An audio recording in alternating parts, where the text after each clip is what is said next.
Bom dia, esse é o programa 20 Minutos e hoje nós contaremos com a entrevista com a psicóloga Cristina Tronco. Os entrevistadores serão Tiago Secom, Gabriela Cita, Nathalie Susbach e Laura Moraes. Eu sou Roberta Mello. Cristina Tronco é mestranda em Psicologia da URGS, formada em Psicologia na PUC, na turma de 2008-2. Ela iniciou o mestrado em 2009, com orientação de Débora Delaglio, e é bolsista CNPq. Ela está desenvolvendo um estudo sobre comportamento sexual na adolescência e a influência do apoio familiar e autoestima neste comportamento. Fala um pouco sobre a tua pesquisa, por favor, Cristina. Bom, na verdade, essa é uma pesquisa que está sendo realizada por pesquisadores do Brasil inteiro. Em todas as regiões do Brasil tem pesquisadores estudando a adolescência. É uma pesquisa que visa levantar os fatores de risco e proteção na juventude brasileira. E o meu projeto de mestrado vai falar sobre os comportamentos sexuais na adolescência. A gente vai fazer um levantamento sobre idade de iniciação sexual, quantos parceiros o adolescente já teve no último ano, fatores relacionados ao comportamento sexual do adolescente, se ele usa contraceptivos, que tipo de contraceptivos usa, se já teve alguma gravidez, no caso das meninas ou dos meninos, se sabe que a parceira já teve alguma gravidez, se já teve aborto. Vários aspectos para tentar descrever o comportamento do adolescente, né, dos jovens brasileiros, e depois a gente vai pegar as questões relativas à família e à autoestima e tentar ver como o apoio da família e a autoestima contribuem para os comportamentos sexuais na adolescência. Já que você mencionou os anticoncepcionais, os jovens sabem como utilizá-los? Os jovens têm conhecimento de quais são os anticoncepcionais e da importância de utilizar os anticoncepcionais, mas as pesquisas mostram que na hora de utilizá-los efetivamente, eles muitas vezes não o fazem.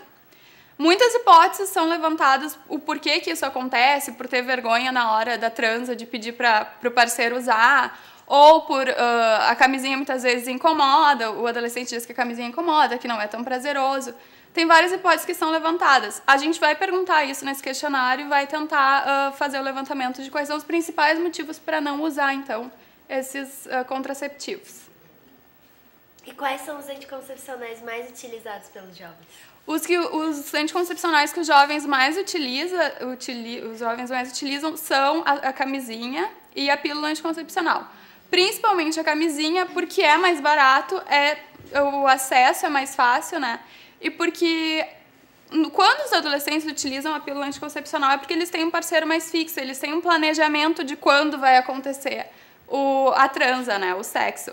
E como a gente sabe que durante a adolescência, muitas vezes, eles ainda não têm um parceiro fixo ou não têm um planejamento de quando é que vai acontecer o sexo, eles então têm a camisinha na bolsa, têm a camisinha na carteira, quando precisa, tira a camisinha e usa, né?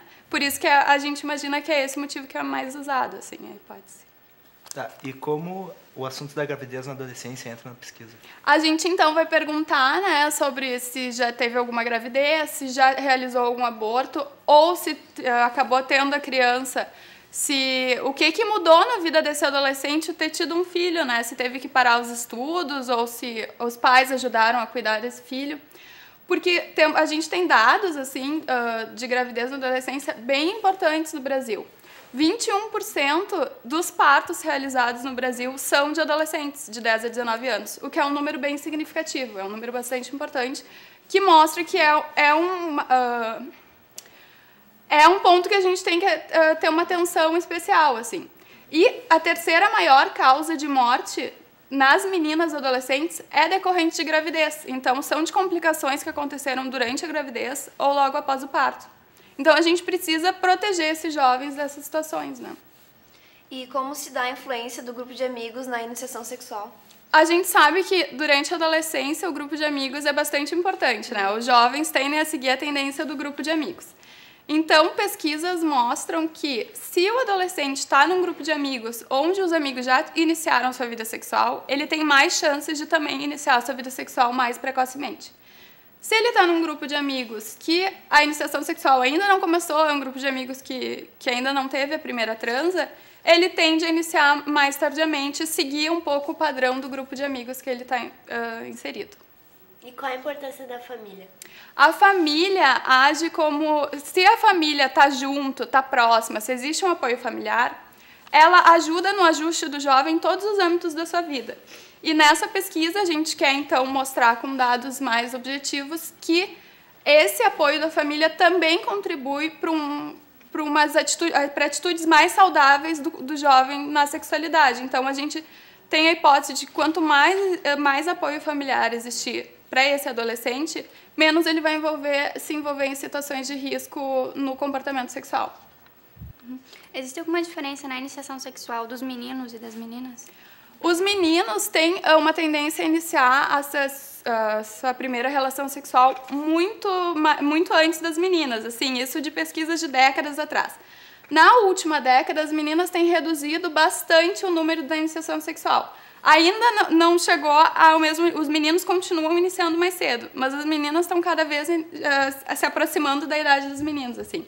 A média hoje em dia dos meninos é 13 anos para iniciação sexual, a média, e as meninas está decaindo e no momento está em 14 anos, 14,5 anos. Uhum.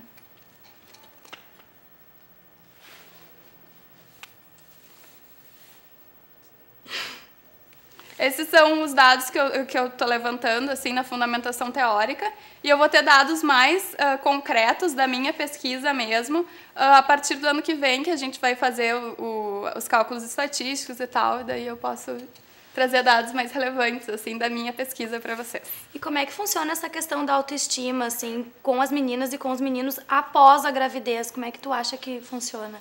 Esse, na verdade, não é exatamente após a gravidez, não é o foco do meu estudo. Uhum. Né? A gente vai tentar levantar o quanto de autoestima o jovem tem no momento da aplicação do questionário, então, e tentar ver se isso é um fator de proteção para ele não se envolver em comportamentos sexuais de risco.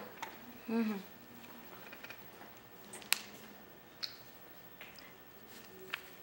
Bem, essa foi a nossa entrevista com a Cristina Tronco e a gente vai fazer um breve intervalo e logo após um debate sobre o tema.